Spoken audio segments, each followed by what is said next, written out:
is ZNS Total Sports, brought to you by 4th Terrace Diagnostic Center.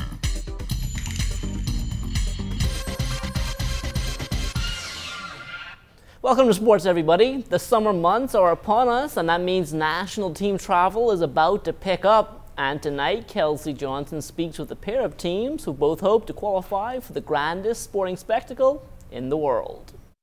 Rugby can be considered a rough and tumbling sport where you have to get down and dirty. However, the physical play doesn't bother this group of young women who will represent the country at the upcoming NACRA Sevens qualifying tournament. Best thing I've ever found. One of the best sports I've ever played, and I've played multiple, but this one's #1 for sure. I'm really excited to see what we're going to do. I think we're going to be some major underdogs in this one. I think we have a lot of potential on this team right now, and we're going to surprise a lot of people. So I think we're going to do good. The NACRA Rugby Tournament is a qualifier for the 2016 Olympic Games. It is set to be played in Cary, North Carolina, June 13th and 14th. The Bahamas will send a men and women's team in hopes of qualifying. I think we are ready, and if they're not, we're definitely trying to get them ready. We're looking pretty good. We got some good athletes running around. We got some of the best in the Bahamas, so hopefully we'll do well at the tournament. We finally managed to work out who we're going to put in our first line, which gives us a chance to focus on the players that we want out there. They're committed, they're out every time. We're starting to put our patterns together, fitness levels are rising, and we're just daily getting better. Quite confident in where we're going to go. The men and women's squad has been practicing hard for more than 4 months for the tournament. The Bahamas is in the North Zone Cup League with Bermuda and Turks and Caicos. Other teams playing in the tournament includes Cayman Islands, Mexico, USA, Barbados, Guyana, Trinidad and Tobago, British Virgin Islands, Curacao, St. Lucia, and St. Vincent and the Grenadines. The Bahamas will need to place in the top 4 at this tournament to get the nod for the Rio Games.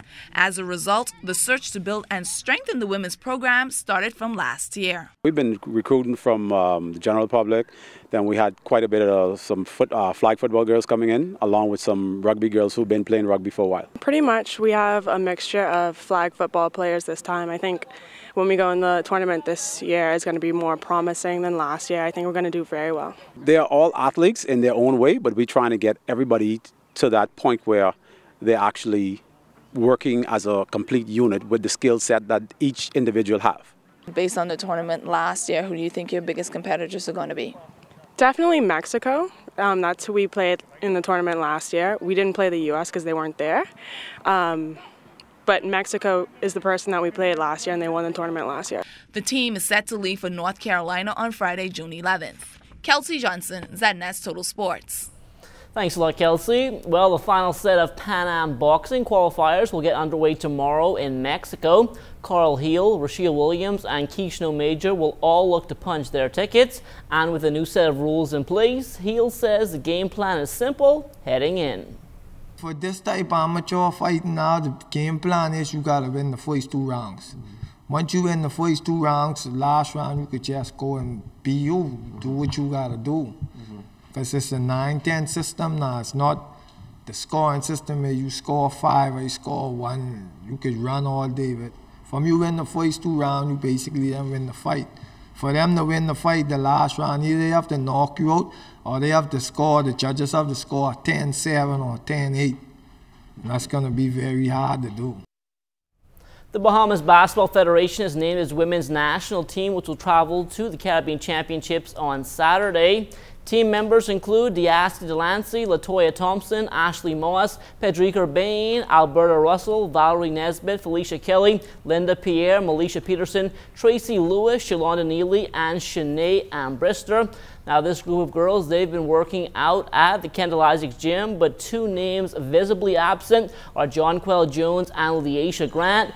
Both of those ladies came up big for Team Bahamas last year, but neither could make it this time around. Jonquel averaged 17 points and Leisha Grant averaged 10. So Jonquel had an injury that she's recovering from, and Leisha had to finish summer school. With it being an early tournament, it kind of threw us off. But we have some new people with Alberta and Shalonda Neely and Valerie Nesbitt that we brought up from the younger group that have a lot of energy and a lot of intensity. They just lack experience.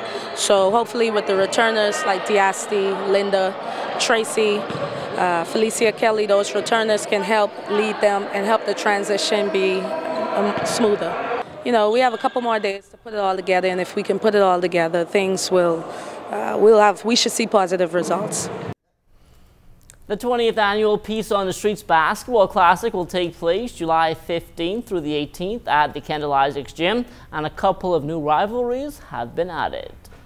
We have the Saxons and the Valley Boys. They're going to play a game, and then we have like the media, that's radio and television personalities, where we're going to put a game together. We have a game between the doctors and the lawyers. That should be interesting as well. The 48th Long Island Regatta is underway in Salt Pond. Charles Fisher brings us up to speed. Salt Pond will be the place to be over the next 4 days as the Long Island Regatta is officially underway, and wasting little time in getting things started was Reid. They won the Sands Cup race in Class C this morning, and joining me is the owner, Jason. Boy, Jason, y'all look like y'all mean to come to Long Island every year to make people mad. No, man, you know, we just try to do our best, you know. Last year we won the regatta, so we are the defending champions.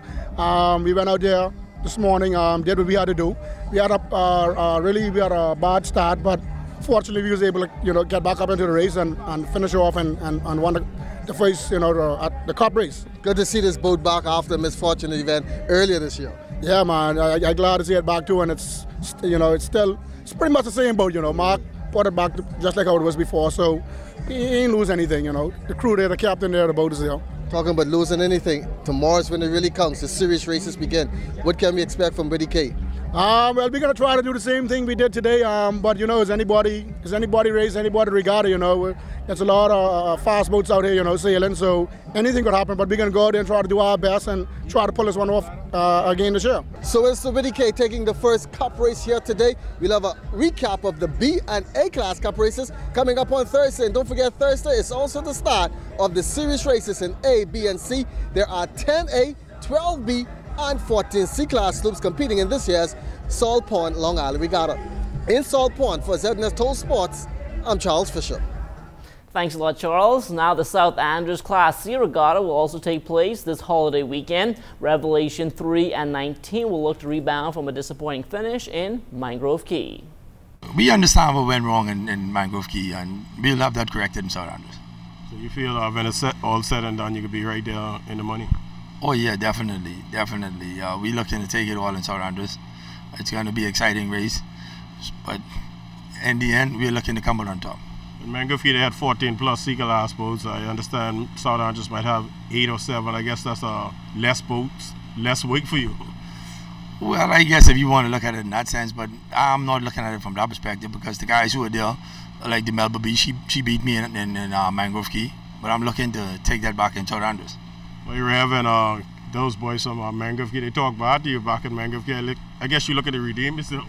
Yeah, well, you got to understand now, those guys, when I went into Mangrove Key, Revelation had won that regatta now for the last 3 years. And last year, in particular, we won all the races. We won all 4 of the races, including the Ocean race. And those guys were really out for Revelation. So it wasn't a matter of them actually beating me. They kind of humbugged me from getting off the line. I didn't get very good starts in Mangrove Key, and I'm hoping to change that in South Andrews. If it's going to be where I have to get in the bungle, I just prefer to let them go, and I can always sail them back down. South Andrews is a different harbor from Mangrove Key. Mangrove Key, you guys are way out. You can hardly see the race. South Andrews, boy, fans can really enjoy this one. Yeah, well, in South Andrews, the actual race comes closer to the fans because the depth of the water being a little closer to the beach. So the race is actually seen at a better distance in South Andrews. Back here in the capital, the annual Defend Your Spike volleyball tournament will get underway on Friday and run through the holiday weekend at the Kendall Isaacs Gym. Organizer Devin Smith explains the format. Both the male and female divisions will be in a round-robin format, and I think it's good for the tournament because everybody will have an opportunity to fight to advance for the semi-finals and the championships. On the female side, it's good to see a core of the senior national women team coming together, and they'll be playing, I guess, in honor of the late Tamaz Thompson, who passed away earlier this year. Softball action was on the field last weekend at the Archdeacon William Thompson Park. Our Julian Gibson passed by. Benson on Saturday, softball fans taking in some old-timer softball action. No old faces here, some pretty young faces.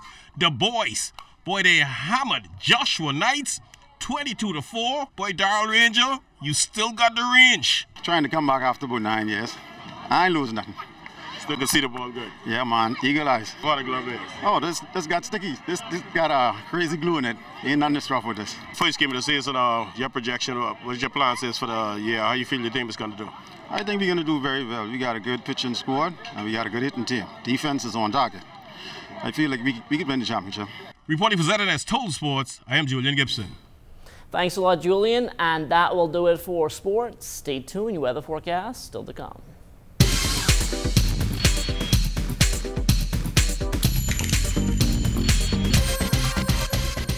This is ZNS Total Sports, brought to you by 4th Terrace Diagnostic Center.